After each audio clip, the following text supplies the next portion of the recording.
Greetings, adventure lovers. We're Roger and Brenda, and Ride Ohio is our passion project where we share our motorcycle experiences.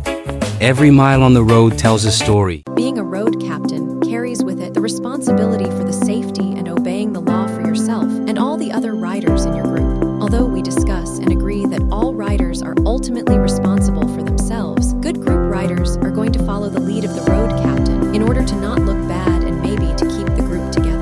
Beginning group riders will try to do the same for much the same reasons, while becoming increasingly frustrated over the length of the ride. I have seen new members go on one group ride and never come back again. Group ride members will follow the leader even when the leader is not following the law or is riding beyond their capabilities.